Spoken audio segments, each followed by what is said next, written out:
दिल्ली शराब घोटाला आम आदमी पार्टी की मुसीबत बनता दिख रहा है। सीबीआई की अति सक्रियता के बाद बीजेपी और आप आमने सामने आ गए हैं। कांग्रेस को भी दिल्ली में अपनी खोई जमीन वापस पाने का मौका दिख रहा है। ऐसे में उसने भी आपको कट्टर बेईमान पार्टी बताते हुए घेर लिया है।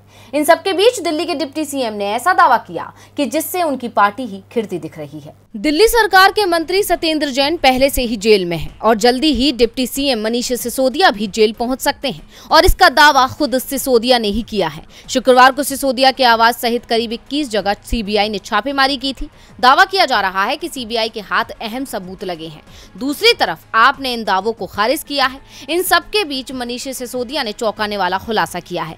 सिसोदिया ने कहा कि सीबीआई के अधिकारी अचानक मेहमान बनकर मेरे घर आ गए थे, लेकिन उन्हें कुछ भी नहीं मिला तो वो मेरा मोबाइल ही ले गए। अब 2-4 दिन में मुझे गिरफ्तार भी किया जाएगा और वो भी ऐसे मामले में जिसमें कोई गड़बड़ी नहीं हुई है। सिसोदिया ने दावा किया कि दिल्ली सरकार की नई शराब नीति शानदार थी, जिससे दिल्ली सरकार को हर साल 10,000 करोड़ रुपए का राजस्व मिलता। सिसोदिया के दावे पर केंद्रीय मंत्री अनुराग ठाकुर ने पलटवार किया है। ठाकुर ने कहा कि अगर शराब नीति शानदार थी तो फिर इसे वापस क्यों लिया गया। उन्होंने केजरीवाल सरकार को रेवड़ी और बेबड़ी सरकार बताते हुए कहा कि आपकी हालत ऐसी थी कि अगर चोर को दाढ़ी में तिनका दिखा तो उसने बचने के लिए दाढ़ी ही मुंडवा ली। बिल्कुल इसी तरह मनीष सिसोदिया और अरविंद केजरीवाल को जब शराब नीति में भ्रष्टाचार सामने आया तो शराब नीति वापस ले ली।